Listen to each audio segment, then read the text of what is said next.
Writing is about the process. It's about listening and recognizing remnants of your story in the stories of others. When we share our stories with each other, we share the resonance of the human experience.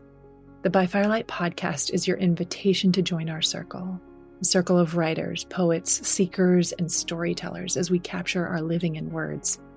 This multifaceted living with joy, grief, love, growth, and loss is shared among us in your legacy, your story. The things you choose to do with your days as they unfold matter here. I'm your host, Betsy Delzer. I'm many things, but in this gathering, I'm a painter, poet, and writer, and I'm honored to be your guide through these episodes. Together, we'll find our muses in the rich and heart-expanding conversations with incredible guests, many who are like minds and all outrageously inspiring hearts. When you press play, you're here in the circle to share this space with us. By Firelight. Rainier Wylde is a transformational author, teacher, and trainer dedicated to awakening a vibrant, courageous way of living. For over 2 decades, he has empowered countless individuals to embrace daily joy, courage, and deep, lasting intimacy with themselves and others.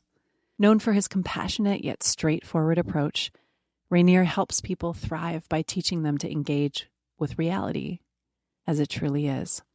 He's the author of As You Are, Meditations on Self and Other, and is a poet currently shopping his first major collection of poetry.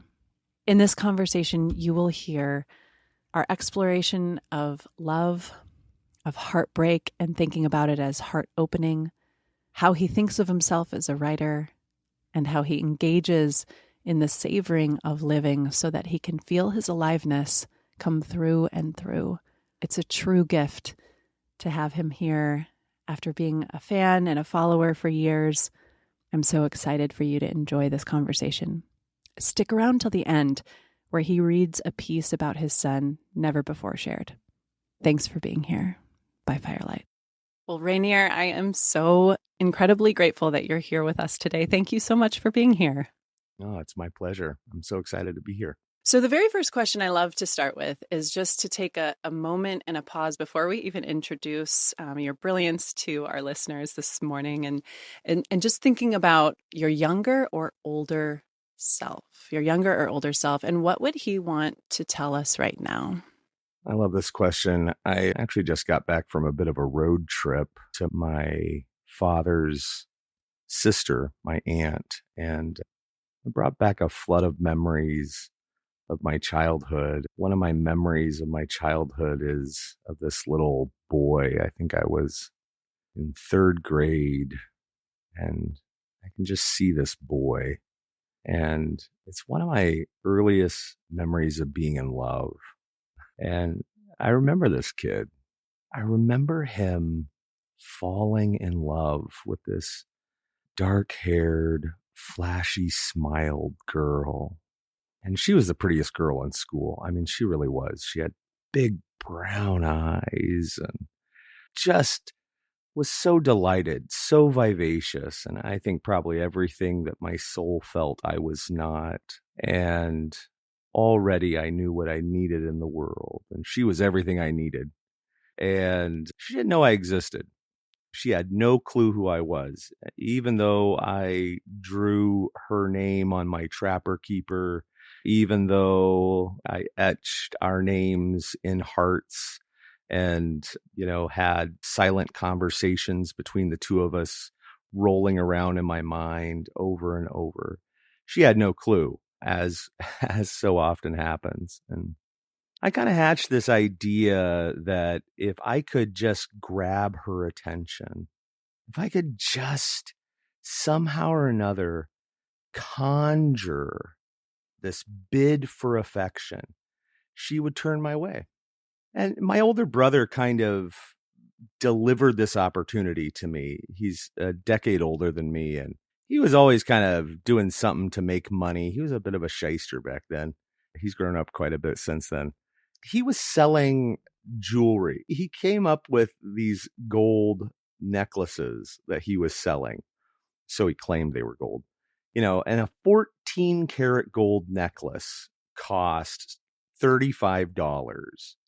And how was I going to get $35 together to give her this 14 karat gold necklace? But I just knew that if I gave her this, she would undoubtedly know who I was. She would see me. And so I find a way, and I'm not too proud of it, but my parents had a jar of change they would accumulate across a year to like do special things for us at the end of the year. And so I started to siphon off the quarters, like handfuls of quarters at a time. And at first it was like small handfuls, but I got greedy real quick. And so, one way or the other, I deposited a load of quarters onto my brother's nightstand, and he didn't ask too many questions. He, the next weekend, had the 14 karat gold necklace for me. And I brought her this envelope of this treasure onto the playground. And I gave it to her. I scrawled in my best penmanship, "For Jackie." I still remember her name, "For Jackie." And I hand it to her. I kind of shove the envelope at her. And then I run away. The next day, she comes back and she approaches me on the playground. Her friends are kind of, standing behind her. And she comes over and she hands me the envelope back. And she says, I can't take it. I can't keep it. And I ask her why. And she says, well, my parents won't let me. And I'm just standing there. And I kind of let the envelope fall to the ground. And I'm kind of just holding my heart there in my hands. The necklace is kind of hanging half out of the envelope. And I mean, it's just everything that I had been willing to kind of beg and borrow and, in that case, even steal for. And it's just gone. It's just gone. Mm-hmm. I think that's the terrible risk of love. And, I think like you ask that question, like, what does my younger self want to say?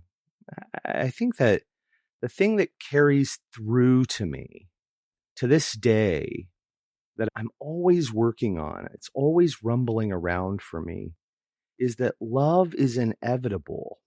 No matter how we try to play it safe or keep our guard up, someone's always left holding the goods. It's inevitable and it's impermanent. It's so fleeting. And that's the beautiful mystery of it all. Like opening our heart is this desperate, unreasonable act, and it just rarely pencils out the way we think it should. It would be the rational thing to stay alone and lonely and safe. But I think that life without love is just so unlivable. I think that kid, that beautiful, precious kid on the playground would say, roll the dice. Yeah, keep rolling that dice. The single most salient characteristic of love is its inevitability, whether we consent to it or not. Keep showing up to love. Well, I love that. You said something right after the inevitability. You said something about it being fleeting. And I kind of put a little pin in that moment because I'm curious what you think about love being fleeting. Is it inevitable and fleeting? Or is it inevitable and in some circumstances completely enrapturing forever? Do you know what I mean by that? Forever is a really long time, isn't it? It's a long time. There are just things that sometimes feel like they're ingrained in me like tree rings, like they're not going to go anywhere. And that's the piece that I don't know that I've experienced the fleeting. I think that it's really interesting. I'm always struck by this promise of forever and our promises of forever, our ironclad, desperate need to hold on to that which is probably most guaranteed to fade away. And I don't mean love, by the way. I mean life. We lose everything. I always start there because I think it's so important to start there. 2 years ago, my father passed away.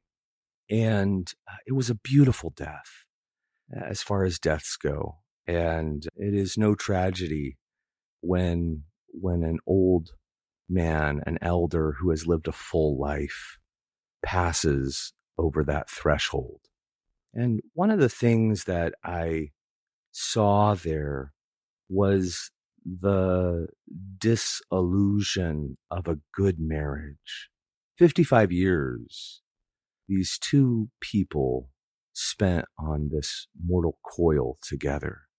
And how does one measure forever? 5 minutes or 55 years? Hard to tell. I think that sometimes forever and how we weigh that foreverness, how we weigh the goodness of a connection, sometimes gets skewed by, well, did it last? Well, I don't know. That 55 years did not last, did it? It didn't last. It ended eventually. And someone got left holding the necklace in the end, with tears and with sobs and with unutterable groans. But you know what? It was a good marriage. The ending did not, in fact, foreclose the fact that it was a beautiful thing. And I think that we have to actually stop evaluating the quality of a connection on its endings. So whether it's forever or not, I don't know. But I think that when I say fleeting, I mean that everything ends, whether 5 minutes or 55 years. Let's evaluate beauty on the exchange of laughter, the exchange of tears, the hard conversations where we didn't die, the moments that we held hands through the storm. Yeah. When you talk about knowing that it's going to end and thinking about starting there, starting at the ending is kind of what I heard you say. And I was thinking about the concept that we use in education of back mapping. Do you find yourself sometimes in an imaginative state of maybe imagining the type of death your father had, the long life, the full life, the beautiful passing, the beautiful threshold? Do you ever start there and back map from that place to where you are now? Or what is that like for you? Oh, man, what a great question. I often use that very stoic concept of memento mori, meditating on one's death. And I think of that a lot. What's the ending? I forget the Hunter S. Thompson quote exactly.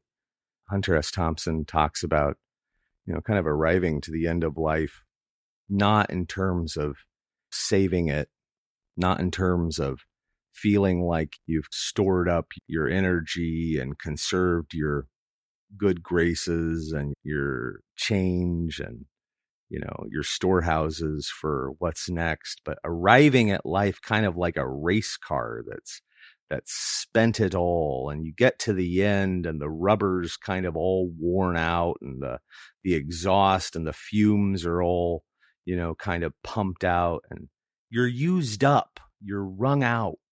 I think that's how I like to think of it. Like I want to arrive at the end that way, like where there's nothing left. One of the things that I've shared before is that I want my life to be like a poem. And I think that sense of too much, too drunk, too given, red, not mauve, not beige, not even purple. I want to be spilled out in life so that when I arrive at the end, I'm tired, right? That there's no alternative but to pass through the threshold. That's, I think, how I conceive of it in the end. That actually the light, the fire actually does go out because there's just no other ending to it. Part of me is feeling a little bit like I might need to reframe or reconsider some things after what you just said, in the sense that I feel like I imagine the long life ending with loved ones surrounding me, and all I want is that they're completely certain of my love for them. I just want them to feel totally drenched in it and like saturated in just like the absolute knowledge of of that certainty that they can carry, because I feel like that will carry beyond. Yeah. I mean, a life spent giving to others, what a value. And I think that value, and whatever a person's value is, one hopes that you stick with it, that's actually the value that you give, that you actually hold your values true, that becomes a through line for you to the end. I mean, the truth is, like, I don't want to wait to the next life to enjoy living.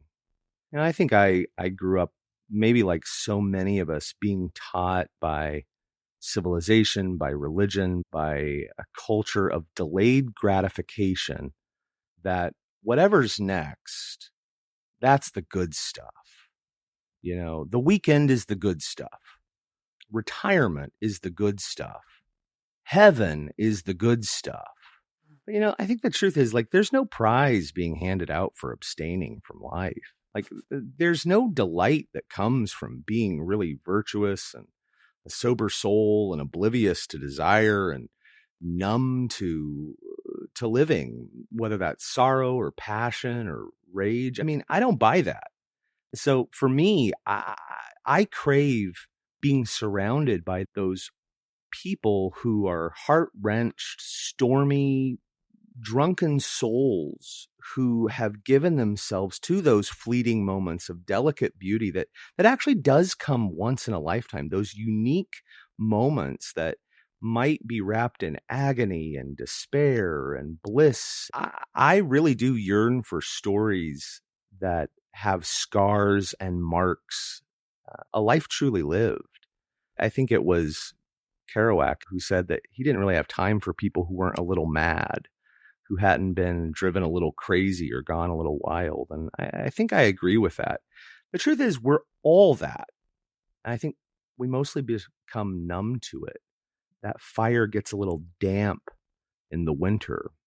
It takes being exposed to the edges of life to reignite that hunger inside of us for that sense of freedom, where we long to break out again, to break through, to feel like we're alive again. And to your point, I think we long to be surrounded by others who feel that same sense. Yeah. Yeah. I couldn't agree more. The thing that was kind of coming up and rushing through, it felt like almost my circulatory system as you were talking, was the pit of despair is sometimes the place we feel most alive. There's this visceral, and I unfortunately recently have touched into this, but it's just like a devastating loss or a real heartbreak. Like, it's like in the cracked open space of that, there is a visceral sense of aliveness, isn't there? You're pulsing, your eyes see differently. You know, I call it like walking through the tangerine aisle. Like, you're just walking through the tangerine and people are just picking up tangerines. Like, they're just these round little orbs of sweetness. And I'm like, but do you even, like, are you, my feet aren't on the ground. You know, I'm just not even, I'm not grounded in that space of whatever has just ripped open. Right. And sometimes it's joy and elation and, you know, disbelief almost in how sweet that is. And sometimes it is just the absolute torn space of loss. That's right. You know, I think that our culture, our society does a terribly good job anesthetizing us to any emotion.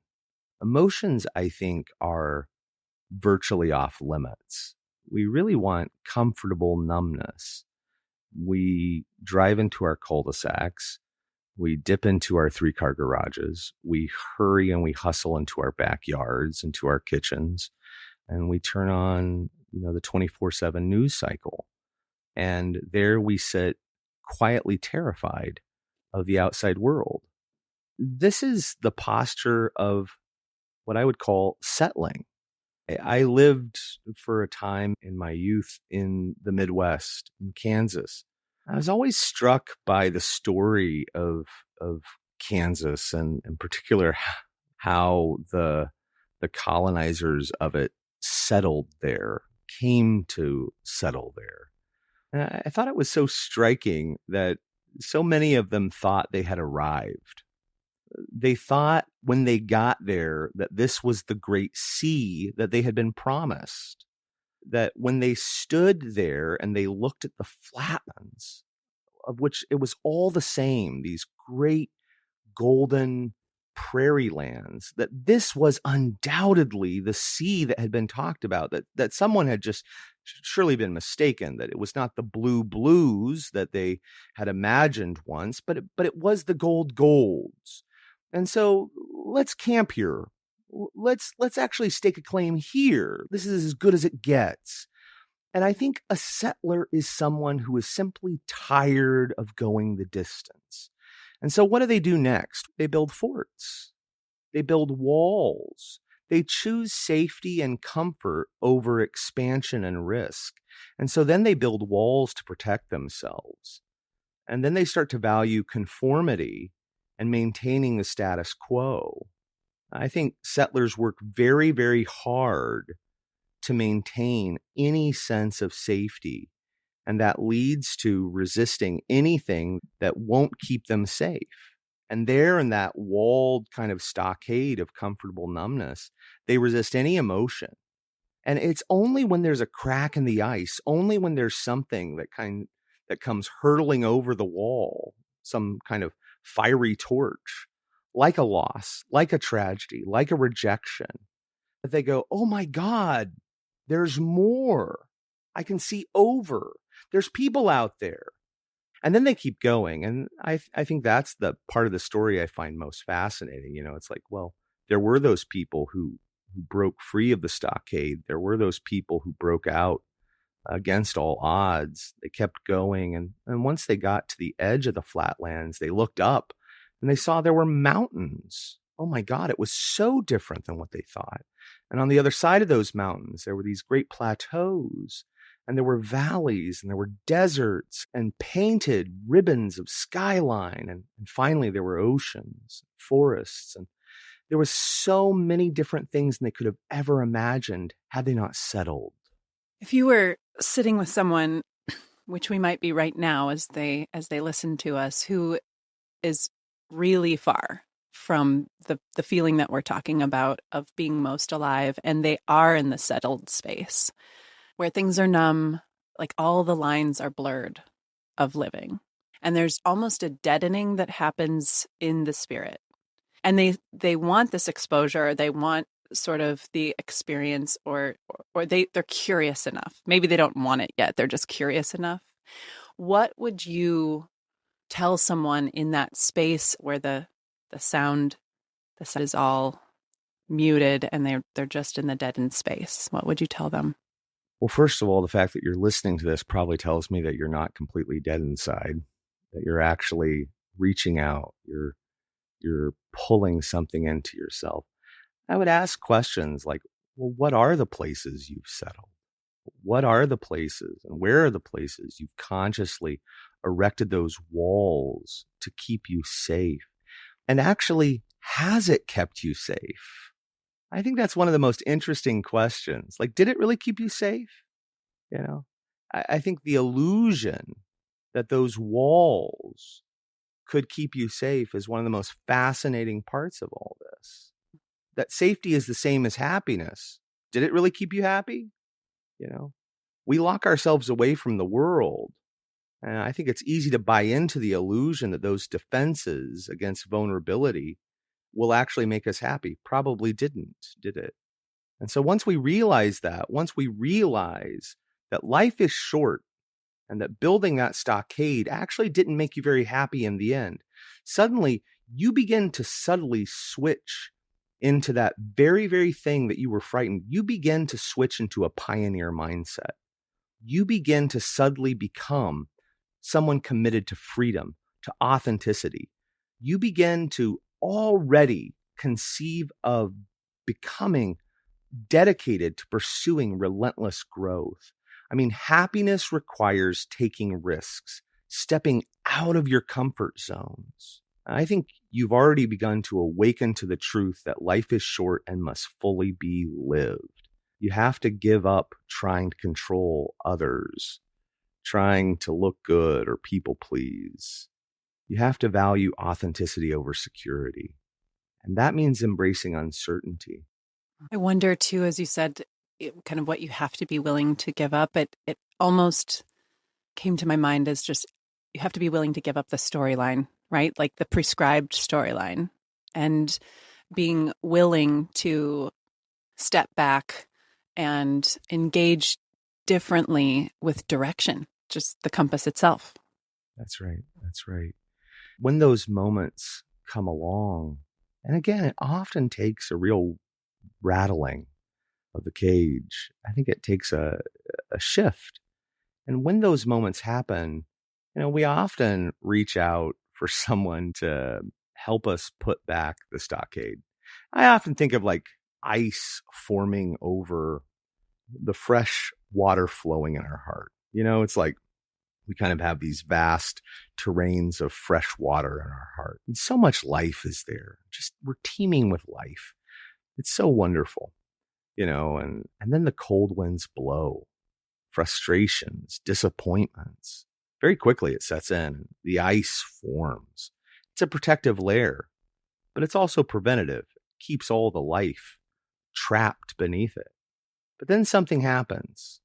There's a crack, maybe you get into a car accident, or maybe there's a loss of a job, loss of a love, loss of a loved one.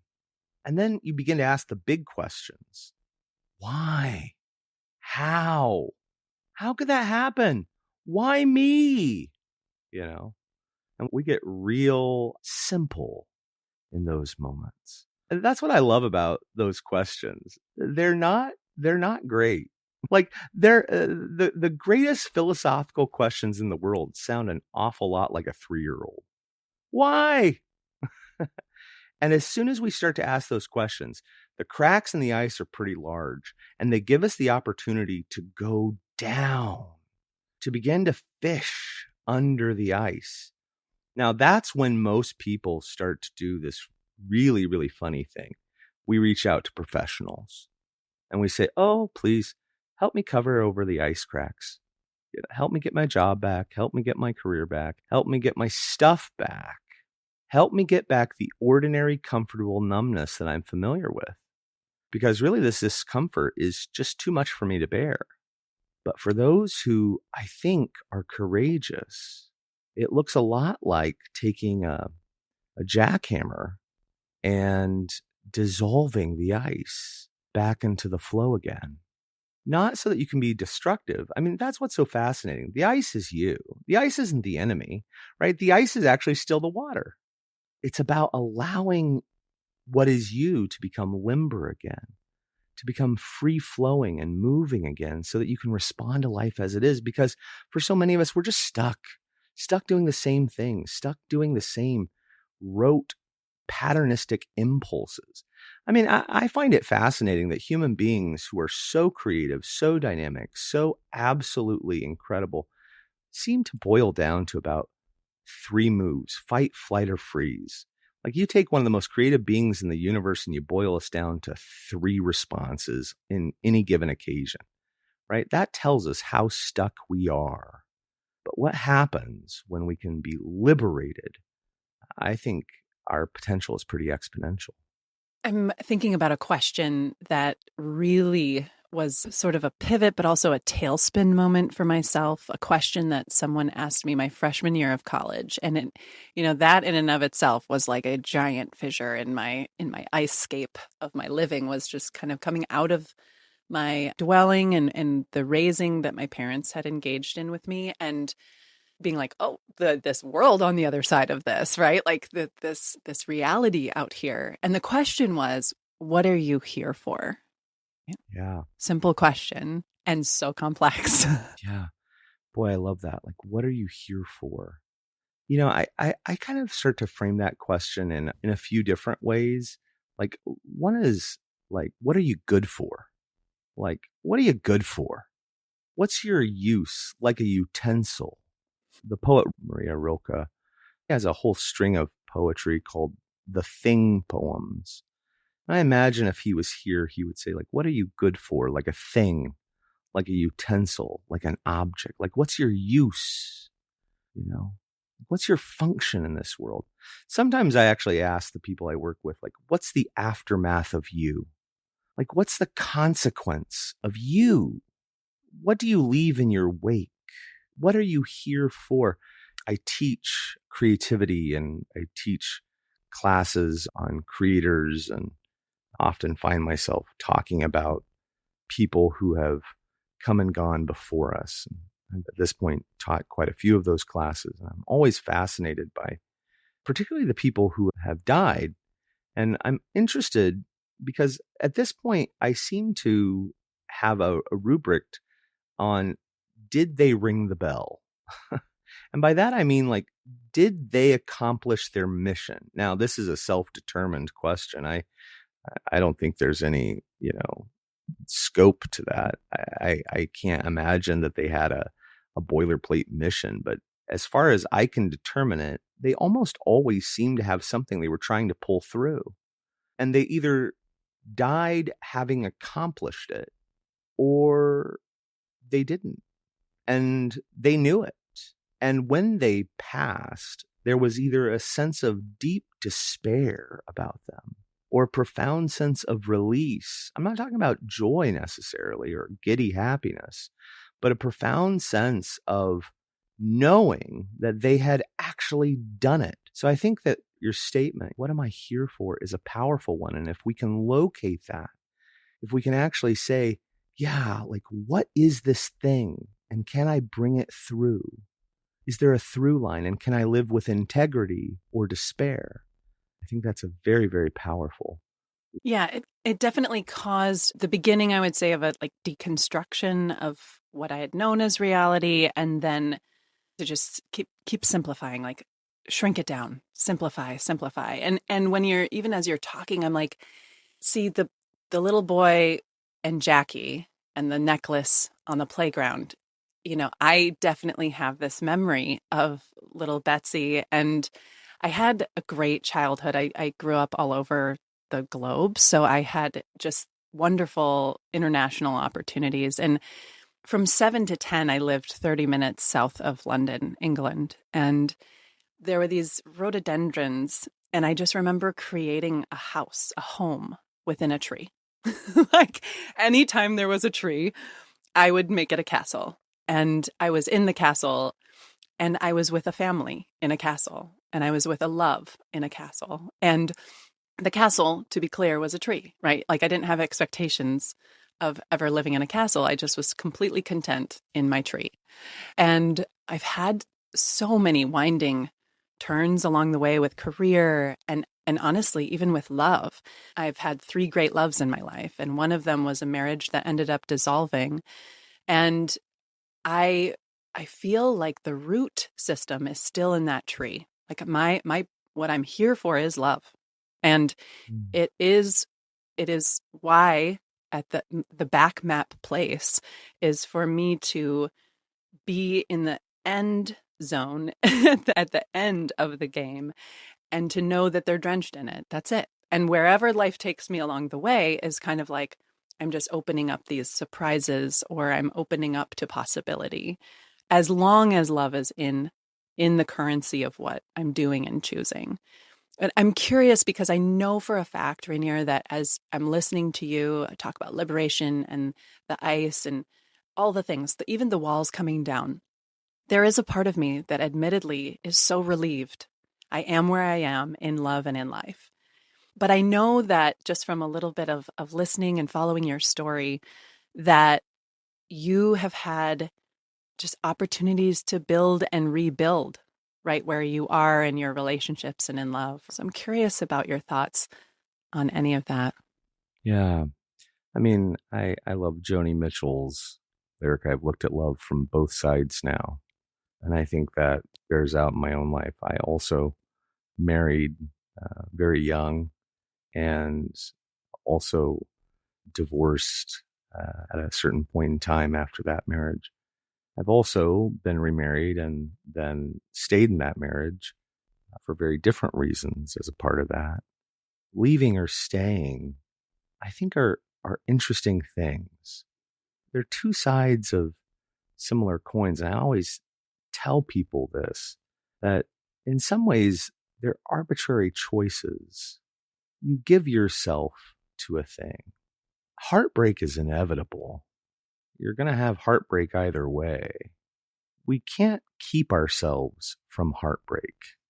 I think that sometimes we idealize love and we make it a utopia. Anytime we step into love, provided it's real and not just sentimentality, like we immediately fall into the reality of having our hearts broken open, kind of like having children, of which I have 4. We immediately have our hearts taken hostage, our emotions, our thoughts, our actions. They're just not our own anymore. And I think it's really the same with love, whether it's a short-term relationship or a long-term connection. We hold ourselves back from love. And we have all kinds of very elegant mechanisms to do that. Some of us do that by keeping out of a relationship. Some of us do that by running towards relationships rapaciously, over and over, whether we're anxious in love or avoidant of love or disorganized towards it. It doesn't really matter. It's the same kind of anxiety, the same kind of fearfulness, right? We're terrified of love, but you can always kind of sense a person who has let themselves be, I'll say, torn apart at the center. And they kind of have this soft confidence about them.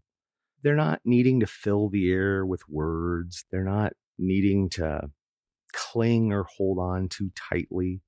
They give themselves to it. I remember very early on when I was dating a person who would become my second wife. And I remember that I knew I was falling in love with her. And it was too early to fall in love, but I fall in love so easily. And the truth is that I really, really wanted her to love me back. And I had just gone to Spain, and I was filled with Spanish music and wine and romance, and I had written a beautiful song and all of that. And she picked me up from the airport. We had just been dating for a couple of months, and absence does in fact make the heart grow fonder. I came back and sat her down, played this beautiful song, which had all kinds of code for "Won't You Love Me Too," and declared my love for her. I'll never forget what she said. "Thank you." And, for the next several months, she kind of kept me on pins and needles. I actually love that. And I don't. But the truth is that what I had to learn was to stand in the confidence of my own experience. I actually had to own my own truth. A lot of us are so terrified to own our own experience. This is my love. This is my emotion. This is my heart that I'm giving to you, right? And I think when you meet people who are able to do that, they're soaked through with compassion. I think heartbreak, and I'm going to call it heartbreak, and by that I kind of mean heart openness. It's just the opposite of living numb, or being dead to the world. I think that's the key to unlock beginnings and endings, and it becomes the path to kindness, to truly living. I love thinking about heartbreak as heart open. I mean, I've thought of heartbreak in a number of different ways, but I love thinking about it as an opening, and I'm going to sit with that. This is how I found you, Rainier, really was probably in a space of, we'll call it open-heartedness. You crossed my radar on, I think it was Instagram probably where I found you first. And you have so much rich content that clearly you're a masterful storyteller. The way you see and breathe and savor the world is clear in just our conversation, but also in your writing. So since this is a podcast about writing and also about all things heart-opened living, give us a little bit of an idea of your writing life, if you would. I remember feeling incredibly stupid with words and word-like things on the page going into 8th grade.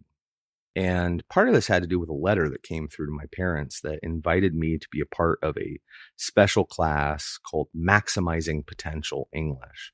And I wanted none of it because, first of all, I had gotten a terrible grade the year before in English.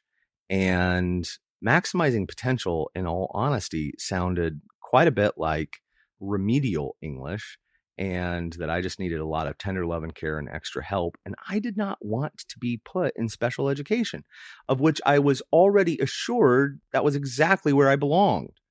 My mother, the wise woman that she was, said, well, maybe I should call a school on this one. And so she did. And I'm glad she did, because as it turns out, it was not what I feared. It was this interesting, highly advanced set of classes for people who just were very gifted at English. And they placed me in that. And through the gift of our public school system, I got to see myself as good with words. My father had been an orator, and he was certainly a great writer. And I think I was around words. He didn't teach me how to change the oil, but he did, in fact, teach me how to daisy chain words together. And so it was in the ether. I didn't have a TV till I was, 11 years old, but I read voraciously. I learned how to read when I was 3.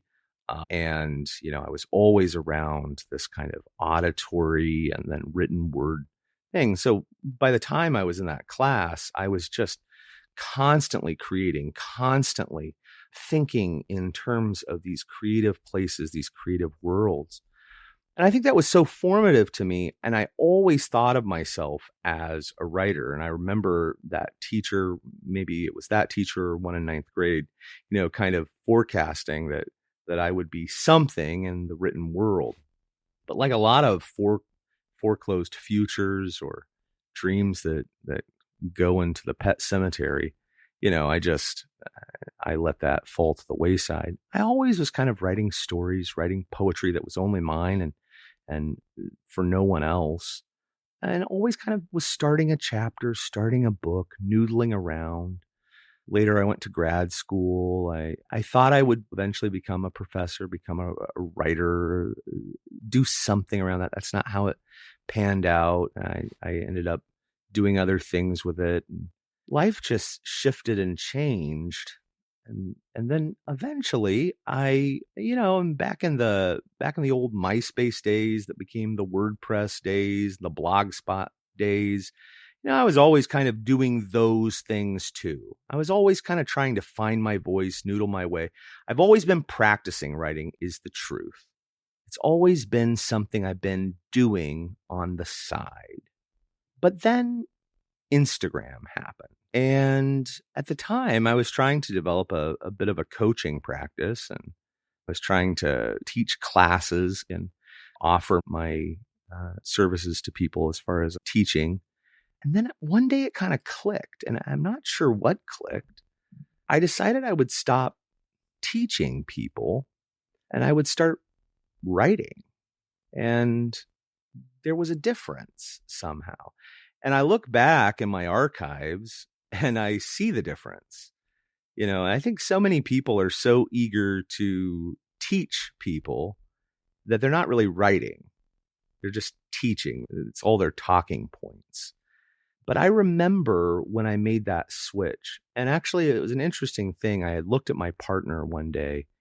I remember the day I was actually going through kind of a deep depression. I looked at her and I said, I'm supposed to be a writer. And she looked at me and she said, oh, baby. Oh, you're a great writer. Oh, you're such a great writer. Like mom says to you, And I kind of looked at her and I said, no, I mean, like, people are supposed to actually read what I write. like that's actually what's supposed to happen. And I knew there was a difference. There was a different tonality there. And I think what's so interesting for me, and I wonder how many other people relate to this, when I decide that something is who I am, when I put on that mantle, that's actually what I give myself to and what I start to generate more of. For instance, years ago, I was a singer-songwriter. And during that season of time when I was producing a lot of music, in the heyday, in the full stride of that, I would sometimes write up to 4 to 5 songs in a day. That was what was just churning out of me. And I'm fully confident it was because I had said in my mind, I'm a songwriter. That's what I do. And so today I wake up in the morning, it's somewhat leisurely. I give myself permission to see the kids off to school. I have my cup of coffee. I smoke a cigarette. I sit down. I journal. I allow myself to free flow into the thought of the poetry of the hour. Usually my poetry begins by looking at the natural world. That's what I tell the people in my creativity groups that I teach. Like, just start with what's around you. I actually want to share a poem because I think it's relevant. I was standing in the kitchen one day, and this was mid-morning, and this is what occurred. And so I just wrote a poem out of it. So I'll share that here. Suddenly, without warning, after 11 years of service, the rice cooker gave out. No fireworks, no frothy sputtering. It just died. Strange, isn't it? How something so useful can give up the ghost without even a whisper. Maybe everything has a spark, burning till its fingers go numb, clinging to the last stitch of time. I don't think any less of it. It only did what was natural. I'm just thankful for the fluffiest rice it ever made. And I think, when I look at my writing, whether that's on social media or, in my Substack or the books that are either out or about to come out, whether poetry or prose, I'm so inspired by the natural world, by just what I'm observing, whether in my life or around me. I think that's simply what turns me on, is life itself. Write what you know. Mm-hmm. With the veil removed, right? Because your practice is informed by the art of savoring and noticing. And if you're in the numb state that we were talking about earlier, that's the part that gets lost in the periphery, right? That's right.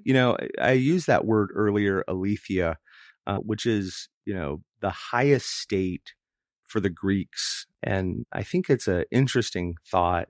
Again, it roughly means unconcealment or truth.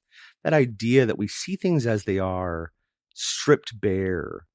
All the pretense is gone. The illusions, the artifice is gone.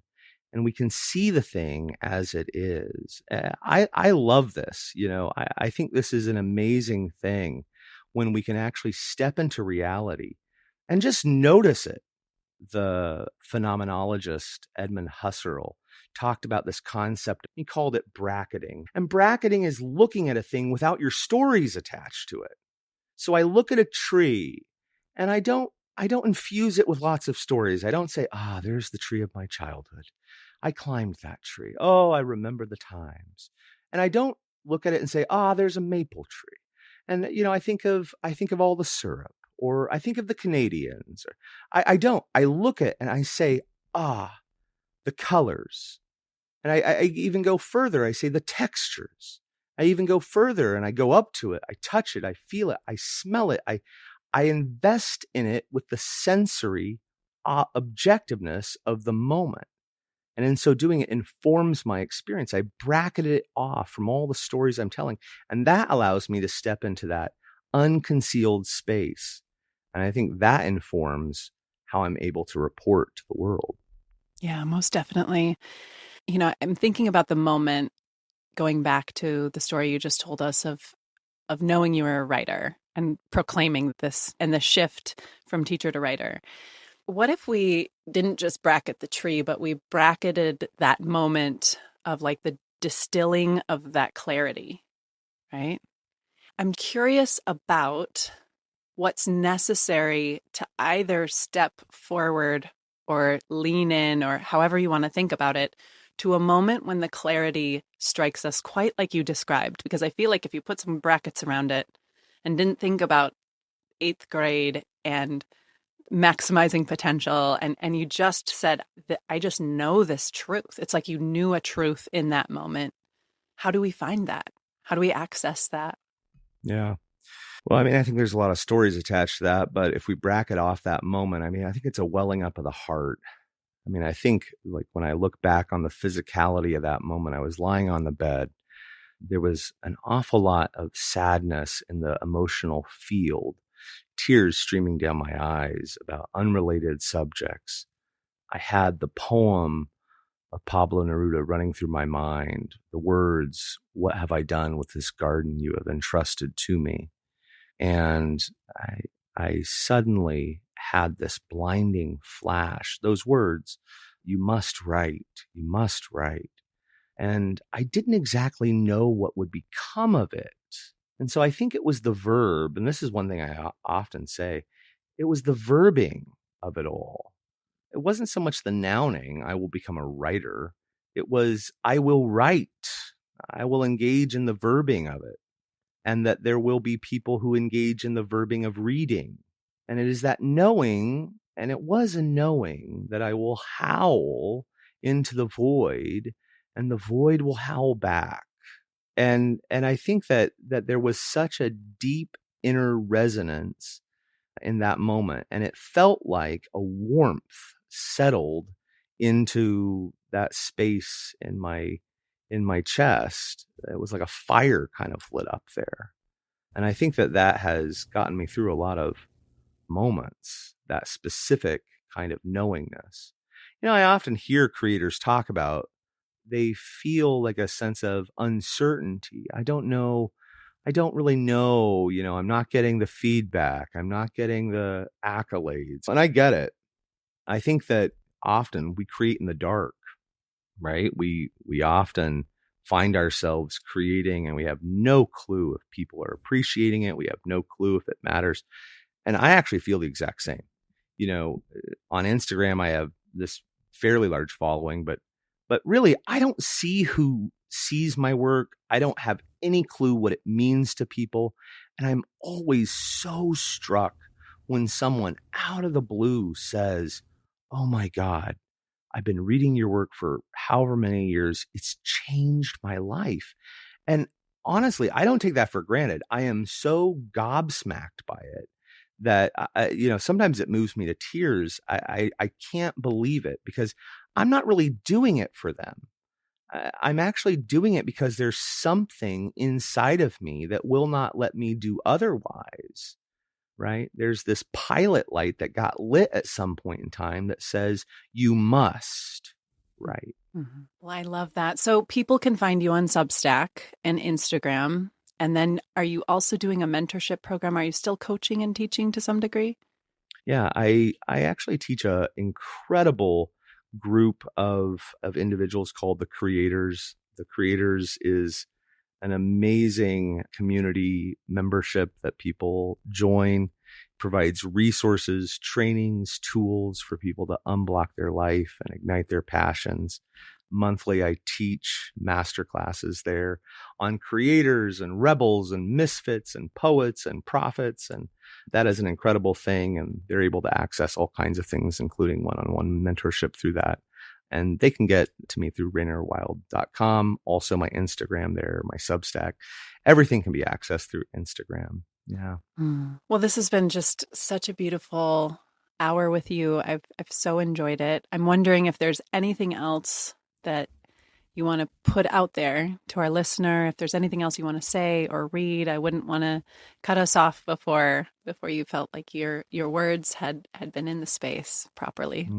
Yeah, actually, I want to share something new that I haven't shared with the world yet. My second oldest son just turned 18, and this was a beautiful moment. He actually had febrile seizures beginning at 3 years old, and it passed through the normal period of time that febrile seizures last, which is 6 years old. They continued till he was 11. And what a terrifying time as a parent. And I've shared publicly about the first time that happened and the powerlessness of being there, rushing to the hospital. having gotten the call from my now ex-wife that she was in the ambulance, the simple prayers as you pound the top of the car on your way there, the steering wheel just saying help, and the very interesting and compromising position of just needing anything, any kind of reassurance from the heavens that your child won't be dead by the time you show up, because you have no clue what's really happening. Of course, today, this 18-year-old is taller than me. He's 6'5", and, going to college on a football scholarship, and just this incredible young man who I'm very, very proud of. But as he turned 18, I decided to gift him with a poem that reflects some of his history and also some of my hope for him. Let's see if I can make it through without crying. When I read it to him at his birthday, neither of us could, and I don't think I'm going to be able to now. A child seizes, a revolt, body buckles, eyes roll back, a small life thrown to the floor, a back bent backwards against the world. He's fighting against the weight all men carry, the fears that bury us, steady and silent as black dirt. Fear holds you, pins you, smothers you under a pillow, steals your breath, sends a man to the back of the line. Take your seat, raise your hand, wait till you're spoken to, quiet, hunched over, waiting, curled in the lap of quiet comfort. It's a slow kill, this despair. Doing the same things, fighting the same wars your father fought, his father before him, watching out the window, breathing through another man's words while good men are swallowed whole by silence. Broken promises, shattered glass, stolen kisses in parking lots, jobs that don't pay, flickering lights, rent rising, fake Christmas trees, friends fading, leaky faucets, dishes in the sink, and the world's on the brink again. Bills stacked higher than hope, prices higher than the sky. You work 2 jobs, hustle and grind until you're ground down to nothing, and people say they love you, who don't know love, and love has no teeth while your teeth rot out. The dentist costs more than lawyers, and lovers leave always. And holding your hand through every storm and making it. And are we making it? And are we making it after all? He's fighting still, face blue, heart hammering, and he's seizing up, pushing back against it all. He's roaring back suddenly, angrily, raging against a world to come. Never surrender, kid. Not now. Not ever. Shudder and shake and shiver. And a spark under his skin like his heart birthmark that only shows up when he's angry. And kid, know this. When you surrender, when you fall down at last, breathless and weary and weak, in that brief, brutal collapse, it's not an end. It's a breath drawn backwards, ready to rise again, to stand shoulders squared, to face a world that will bend only if you break it, and you will, time and time again. You've got to seize this life, make it yours. You're not a kid anymore. You're a man. Thank you so much for reading that to us and sharing it for the first time here. That's such an honor. And I can see where the tears might come to both of you through the reading of that. It was very special. Thank you for this time. The gift is immeasurable, really, truly. And I'm so excited for people to find you if they haven't already, or just to deepen their connection to you through this hour. Thank you so much. Thank you, Betsy. By Firelight is a Lit Path Studios production and is produced by Jamie Gale and Betsy Delzer. Music is by Legito Music and Pond 5. Thank you for being a part of our beautiful collection of stories.